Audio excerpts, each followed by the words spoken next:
Pregnancy news confirm হওয়া মাত্রই এবার এই সুখবরটাকে অনির্বাণকে জানিয়ে এবার অনির্বাণকে সারপ্রাইজ করে দেওয়ার কথা ভাবলো রাই। হ্যাঁ বন্ধুরা, ভিডিও তো লাইক দিয়ে দেখতে থাকুন।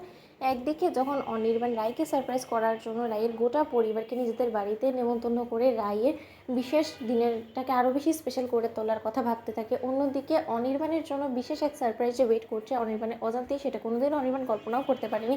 অন্যদিকে রাই যখন নিজের প্রেগনেন্সি টেস্ট করার জন্য ওয়াশরুমে যায়, ঠিক সেই সময় রাই নিজের প্রেগনেন্সি টেস্ট কিটের মধ্যে যখন পজিটিভ রিপোর্ট আসে তখন রাই নিজে আর আবেগটাকে ধরে রাখতে পারে না। রাইয়ের চোখে অনবরত চোখের জল পড়তে থাকে। ঠিক সেই সময় রাই ওয়াশরুম থেকে বের হওয়ার পর যখন নিজে আয়নায় দেখতে থাকে, ঠিক সেই সময় অনির্বাণ গিয়ে রাইয়ের হাতে সেই গিফটটা ধরিয়ে দিয়ে বলতে থাকে যে রে, আজ সন্ধ্যাবেলা তুমি এই শাড়িটা পরে তৈরি হবে, এই আমি তোমাকে বলে দিলাম, এছাড়া কিন্তু অন্য কোনো কিছু পরা যাবে না। ঠিক সেই সময় রাই বলতে থাকে যে আজকে হয়তো এই মুহূর্তে দাঁড়িয়ে তুমি আমাকে এই গিফটটা দিলে ঠিক আছে, কিন্তু আজকে সন্ধ্যের দিকে কিন্তু আমিও তোমাকে একটা স্পেশাল গিফট দেবো, যেটা হয়তো তুমি কল্পনাও করতে পারো না। আর আমার গিফটটা সব থেকে বেশি স্পেশাল হবে, এটা আমার নিশ্চিত গ্যারেন্টি দিতে পারি আমি তোমাকে। ঠিক সেই সময় অনির্বাণ বলতে থাকে যে বারে, আজকে তোমার বিশেষ দিন আর সেই দিনে তুমি আমাকে গিফট দেবে। ঠিক সেই সময় অনির্বাণকে রাই বলতে থাকে যে শুনো, আমি যে গিফটটা দিতে চলেছি না, সেটা শুধুমাত্র তোমার একা নয়, বরঞ্চ আমরা সকলে মিলে সেই গিফটটাকে নিয়ে আনন্দে আত্মহারা হয়ে উঠবো আর আমাদের সকলের একসঙ্গে প্রমোশন হবে, জানো তো। অনির্বাণ ঠিক সেই সময় অনির্বাণ বলতে থাকে যে কী সব হেয়ালি করে কথা বলছো, আর তোমার চোখে জল চলে এলো কেন বলো তো, কী হয়েছেটা কি?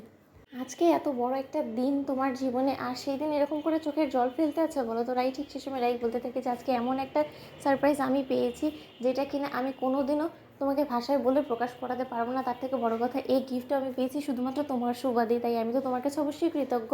ঠিক সেই সময় অনির্বাণ বলতে থাকে যে আমি এবার তোমাকে এই শাড়ি ছাড়া কী গিফট দিলাম। অন্যদিকে রাই বলতে থাকে যে তুমি আমাকে শাড়ি ছাড়া এই পৃথিবীর সব থেকে সেরা গিফটটা দিয়েছো অনির্বাণ, সেটা আমি কোনোদিনও ভুলতে পারবো না। এখন তোমার দেওয়া সেই আমানতটাকে আমি কী করে আগলে রাখবো, সেটার কথাই আমি ভাবছি। অন্যদিকে অনির্বাণ বলতে থাকে যে এখন কথায় কথা বাড়িয়ে লাভ নেই, চটজলদি তুমি তৈরি হয়ে নাও তো, ওদিকে আমার অনেক কাজ পড়ে আছে। অন্যদিকে রাই নিজের পেটে হাত দিয়ে বলতে থাকে যে তোকে একটু একটু করে তিলে তিলে আমি বড় করে তুলবো আমারই ভেতরে, কিন্তু তোর উপরে যে বা যারাই তোর উপরে কোনো রকম কোনো আঘাত করার চেষ্টা করবে, তাদের সকলকে আগে আমার মোকাবেলা করতে হবে। কারণ এই যাত্রায় আমার সাথে যে বা যারা যা কিছুই করে রয়েছে কিনা, তাতে আমার কোনো কিছু যায় আসে না, আমি তাদেরকে বারবার করে ক্ষমা করে দিয়েছি, কিন্তু কেউ যদি তোর উপরে একটা আঁচও আনার চেষ্টা করে, তাহলে আমি কাউকে ছেড়ে কথা বলবো না। এই নিয়ে তুই একদম ভাবিস না, তোকে পৃথিবীর আলো দেখানোর দায়িত্ব যখন আমার, তাহলে আমার গর্বে থেকে তুই অবশ্যই পৃথিবীর আলো দেখবি এবং সুস্থ সবলভাবেই দেখবি। এখন শুধু ঠাকুরের কাছে এতটুকুই প্রার্থনা যে ঠাকুর, এই যাত্রা অন্তত আর যাই হোক না কেন তুমি আমাকে নিরাশ করো না।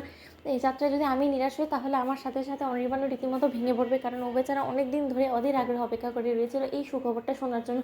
অবশেষে যখন এই সুখের দিনটা আমার জীবনে এসেছে, এটা আমার কাছ থেকে তুমি ঈশ্বর কেড়ে নিও না প্লিজ। এতটুকু অন্তত তুমি আমার উপরে দয়া করো, তুমি আমার সহায় হয়েও ঠাকুর। তো বন্ধুরা, ভিডিওটি ভালো লেগে থাকলে অবশ্যই লাইক কমেন্ট শেয়ার করে সাবস্ক্রাইব করতে ভুলো না।